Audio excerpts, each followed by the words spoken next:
ไปต่อกันที่คณะนำของแขวงและเมืองลงสีน้ำและสุกอยู่เวียกงานหอบด่านอยู่สีตาแสงของเมืองบาดเจียงเจริญสุขวันที่เก่ากรกฎนี้คณะนำของแขวงและเมืองได้ลงสุกอยู่และสีน้ำเวียกงานหอบด่านอยู่สีตาแสงของเมืองบาดเจียงเจริญสุขประกอบมีตาแสงแก่งเกียตาแสงน้องใสตาแสงหวยแฮและตาแสงหัวแส่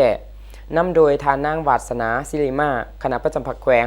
ประธานแนวเล่าสังสรรค์แขวงผู้สีน้ำเวียกงานหอบด่านอยู่เมืองบาดเจียงเจริญสุขพร้อมด้วยทานอำนวยเฮืองวงศากรรมการผักแขวงเลขาคณะบริหารงานผักเมืองมีบรรดาทานในคณะประจำผักเมืองผู้สีน้ำตาแสงมีองค์การปกครองตาแสงแก่งเกียตาแสงน้องใสตาแสงหวยแฮและตาแสงหัวแส่พร้อมด้วยประธานบ้านเขาห่วมในกองประชุมบรรดาประธานคณะกรรมการตาแสงได้รายงานผลการจัดตั้งปฏิบัติเวียกงานในระยะที่ผ่านมาพร้อมทั้งแลกเปลี่ยนความคิดเห็นและหารือแนวทางแก้ไขปัญหาที่ยังคงค้างเพื่อให้การจัดตั้งปฏิบัติเวียกงานมีประสิทธิผลสูงขึ้นในโอกาสนี้ท่านนางวาสนาศิริมาได้ให้คำเห็นสีน้ำโดยเน้นให้บรรดาตาแสง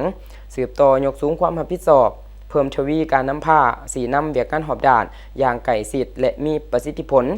พร้อมเดียวกันให้เอาใจใส่แก้ไขปัญหาที่ยังคงค้างและสุมใส่ปฏิบัติบรรดาแผนงานในคงเขตวัฒนธรรมสังคมเศรษฐกิจการเมืองและป้องกันศาสตร์ป้องกันความสงบให้บรรลุตามขาดหมายเพื่อประกอบส่วนสร้างเมืองบาเจียงเจริญสุขให้พัฒนาอย่างเข้มแข็งและยืนยง